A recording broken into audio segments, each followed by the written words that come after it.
et qui transmet une note de cadrage sur la question à l'examen.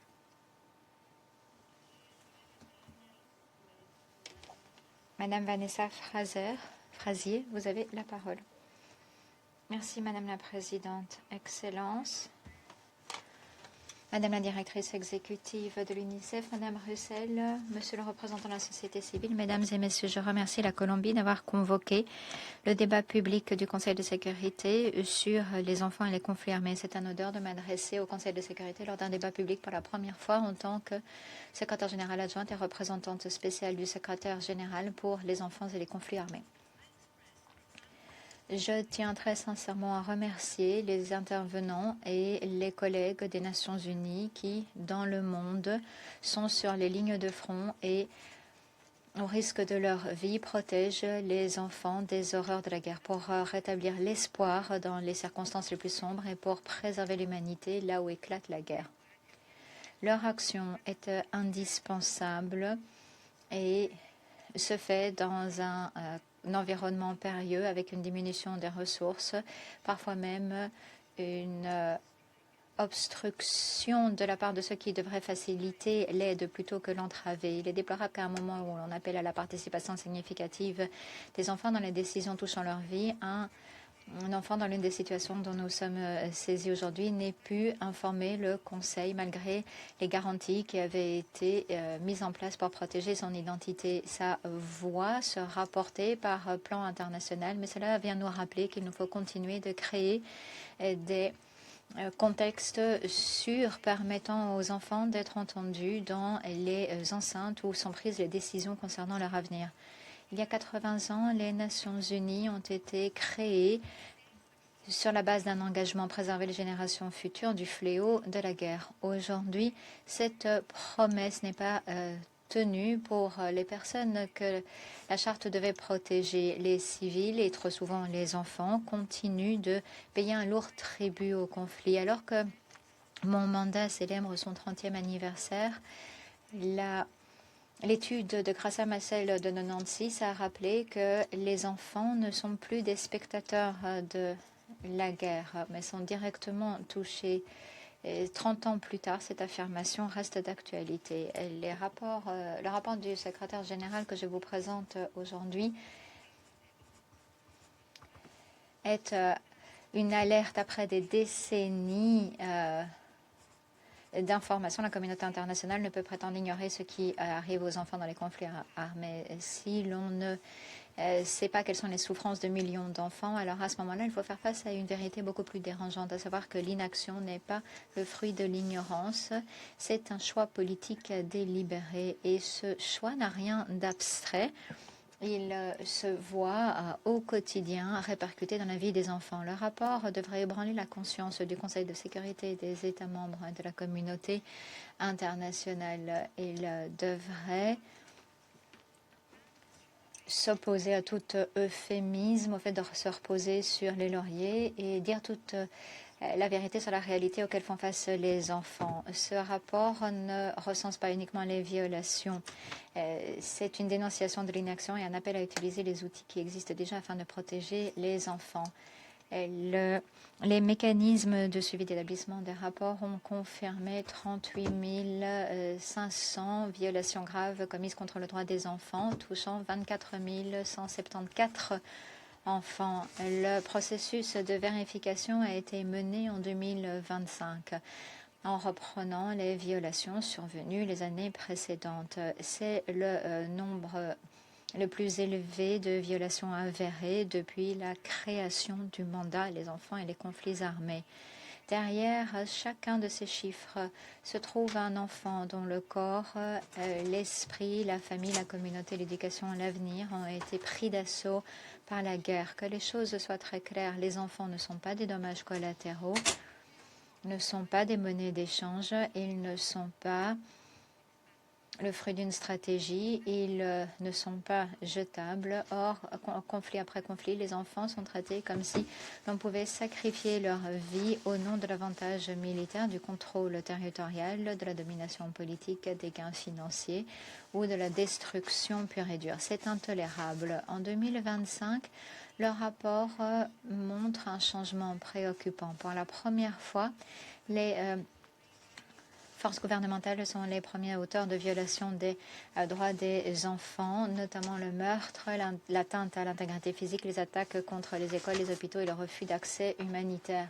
Ce n'est pas là quelque chose de secondaire. C'est un changement profondément préoccupant. Lorsque les États deviennent les premiers à violer les droits des enfants, cela montre le mépris du droit international humanitaire et du droit international des droits de l'homme et l'érosion des principes selon lesquels les États assument la responsabilité au premier chef de protéger leur population, enfants y compris.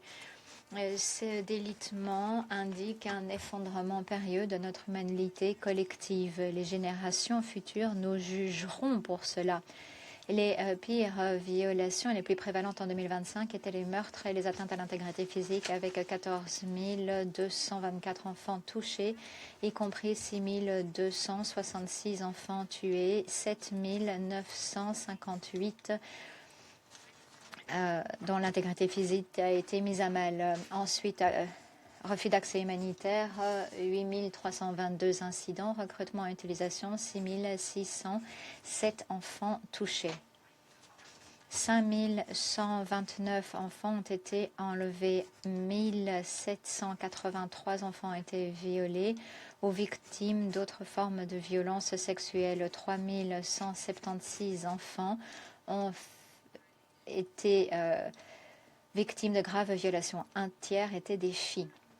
Le rapport présente également les zones où les souffrances étaient les plus intenses. Les pires violations en 2025 ont été avérées dans le territoire palestinien occupé, Israël, la République démocratique du Congo, le Nigeria, le Myanmar et la Somalie. Dans chacune de ces situations, les enfants ont payé le prix des hostilités. L'infrastructure civile a été ravagée et la distinction fondamentale entre les combattants et les civils a disparu avec de terribles conséquences humaines. Madame la Présidente, en 2025, les enfants ont été tués chez eux, dans les centres de déplacement, dans les écoles, dans les hôpitaux, tandis qu'ils jouaient avec leurs amis dans des lieux où ils auraient dû être en sécurité. Par exemple, parmi les incidents avérés par les Nations Unies, le 9 avril, une frappe israélienne dans la ville de Gaza a tué 21 membres d'une même famille, notamment 12 enfants. 22 personnes supplémentaires, y compris 6 enfants, auraient également été tuées au même moment. L'attaque a détruit des bâtiments résidentiels qui accueillaient des familles et des déplacés. Dans de multiples contextes, les parties au conflit ont mené des hostilités faisant fi des principes fondamentaux d'humanité, de la distinction, la proportionnalité, et avec une brutalité méprisable, faisant fi de la vie humaine ou de la vie des enfants.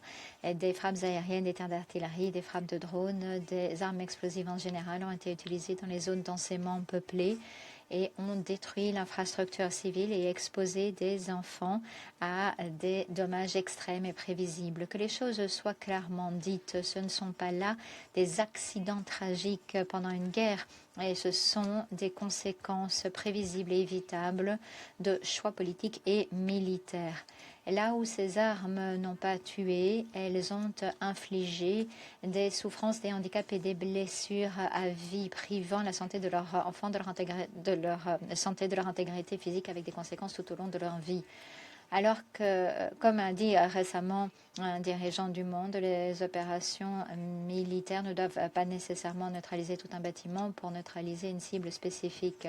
Les capacités modernes permettent des tirs plus précis. La question qui se pose n'est pas de savoir ce qui est possible, mais quels sont les choix qui sont faits. Madame la Présidente, nous assistons également à une transformation dangereuse de la façon dont les guerres sont livrées. L'intégration croissante de systèmes automatiques et de l'IA dans la guerre transforme le déroulement des hostilités. Faute d'une supervision humaine significative, ces technologies risquent de s'en prendre plus encore aux enfants et risquent de distancier les décideurs des conséquences humaines de la guerre.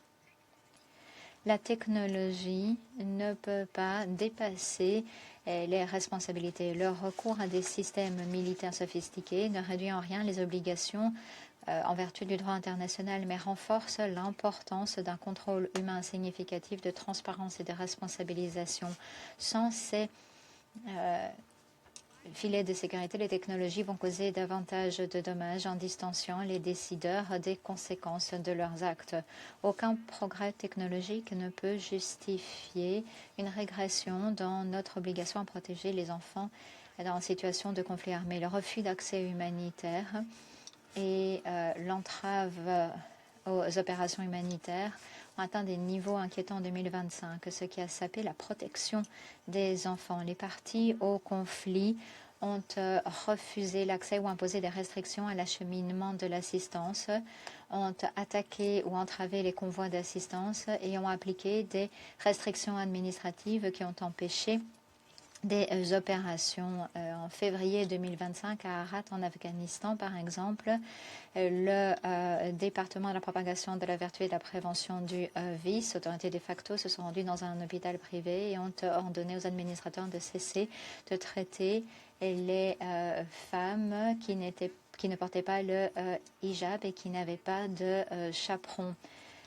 Le ministère a fait savoir que ce refus d'accès n'était pas possible. Après l'année précédente, 325 membres du personnel humanitaire, y compris le personnel des Nations Unies, ont été tués alors que d'autres ont été détenus, ce qui ne fait que saper la capacité des agences d'assistance de venir en aide à la population alors que les besoins, eux, explosent. Les enfants n'ont pu avoir accès à des services essentiels, y compris les soins de santé, l'éducation, la nutrition, la protection, et les programmes de protection face aux violences fondées sur le genre et autres soutiens vital.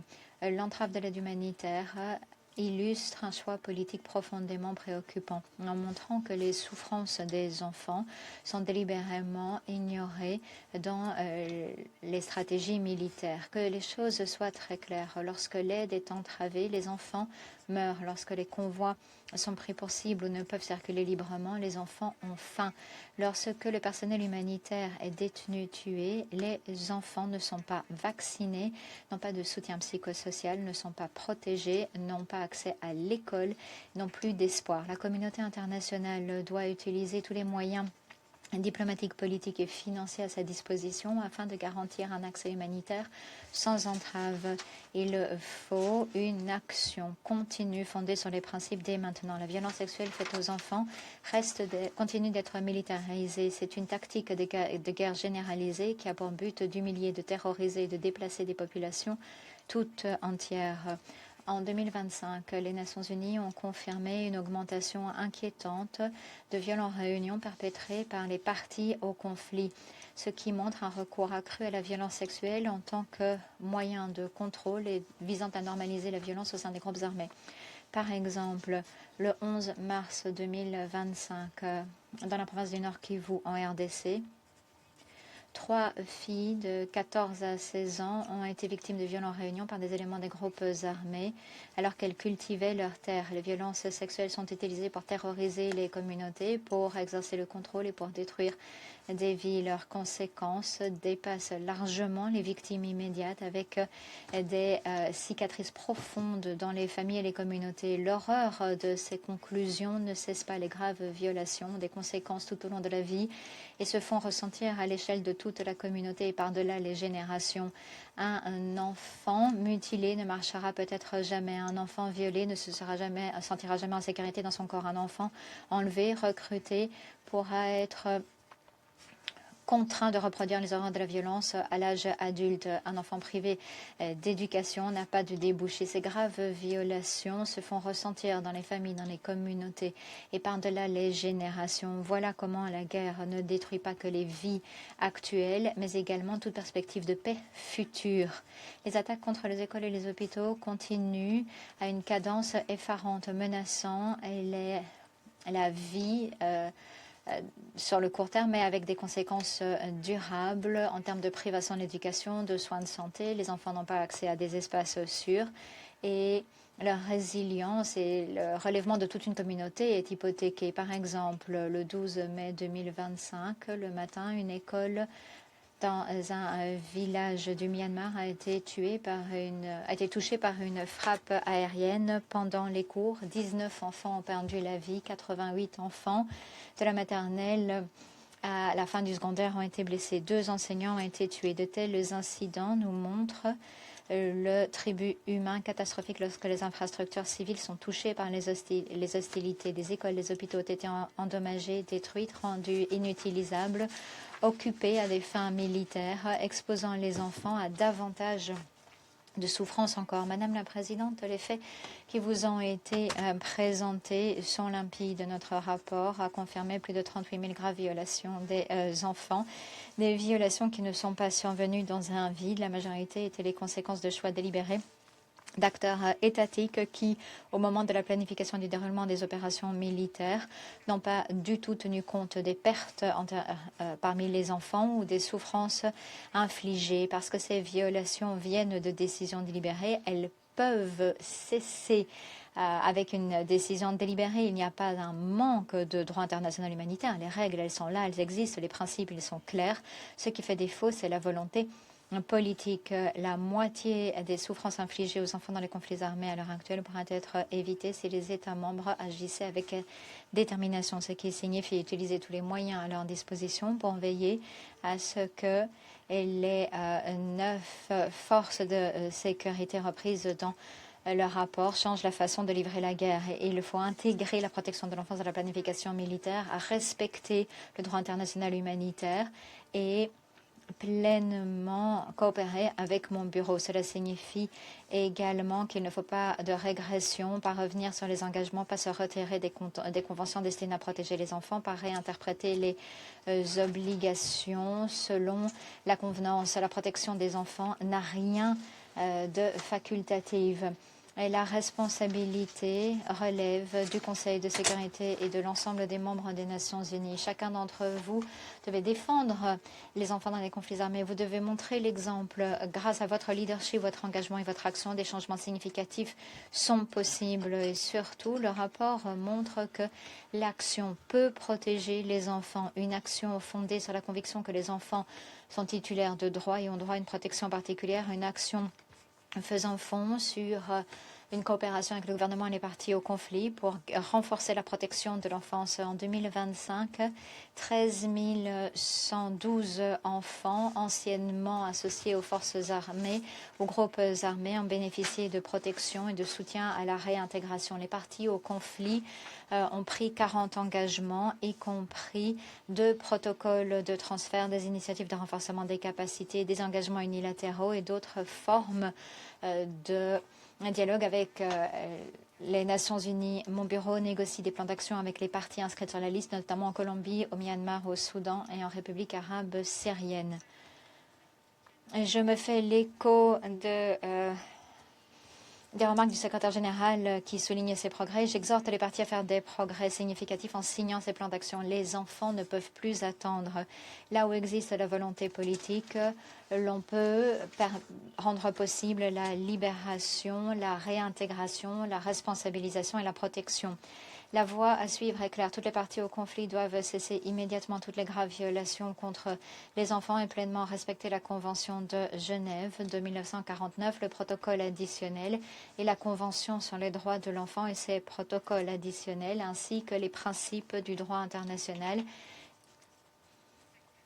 Deuxièmement, toutes les parties doivent garantir un accès sûr, rapide et sans entrave de l'aide humanitaire et la protection des enfants et de l'infrastructure civile, y compris les écoles, les hôpitaux et les services essentiels. Troisièmement, les auteurs doivent rendre des comptes par le truchement des systèmes de justice nationale ou en coopération avec les mécanismes internationaux. Quatrièmement, tous les enfants associés aux forces armées, aux groupes armés doivent être traités avant tout comme des victimes. La privation de liberté ne peut être appliquée qu'en ultime recours pour les délais les plus brefs possibles et toujours conformément aux normes international de justice des mineurs. Troisièmement, les programmes de réintégration doivent être dûment financés et garantir un soutien adapté à l'âge, au genre, au traumatisme et au handicap. La réintégration n'est pas qu'une nécessité humanitaire impérieuse, c'est un investissement dans une paix pérenne. Sixièmement, la protection de l'enfance doit être intégrée dans tous les processus de paix, politique, sécuritaire, de la médiation à la justice de transition, en passant par le désarmement, la démobilisation et la réintégration, la réforme du secteur de sécurité, de l'intervention humanitaire ou à la consolidation de la paix et relèvement après un conflit. Dans ce contexte, il faut faire en sorte que, alors que les opérations de maintien de la paix des Nations Unies engagent une transition ou se retirent, la protection de l'enfance soit garantie ou transférée conformément à la résolution 2764 du Conseil de sécurité. La protection des enfants doit durer au-delà de la présence des opérations de paix, doit être le legs de notre engagement, le fondement même de la stabilité sur le long terme. Les mécanismes de suivi et d'établissement des rapports supposent des capacités et un soutien financier grâce à un financement prévisible pluriannuel. La protection des enfants requiert des engagements politiques clairs, des engagements financiers durables et une clarté morale. C'est d'autant plus urgent dans le contexte des efforts visant à saper le suivi indépendant des droits humains, en plus d'attaques contre les communautés, les dirigeants civiques, les défenseurs des droits humains qui recensent les violations des enfants. Cela risque de saper le système qui a été créé par le Conseil de sécurité pour suivre et réagir aux graves violations et pour fournir aux États membres les informations nécessaires au renforcement des systèmes de protection de l'enfance. J'appelle à un renforcement du suivi de l'établissement de rapports. L'engagement continu des organisations régionales et infrarégionales reste tout aussi essentiel et reste une de mes priorités. Je félicite chaleureusement l'ambassadrice Jainaba Jagné de sa désignation historique en tant qu'envoyée spéciale de l'Union africaine sur les enfants et les conflits armés.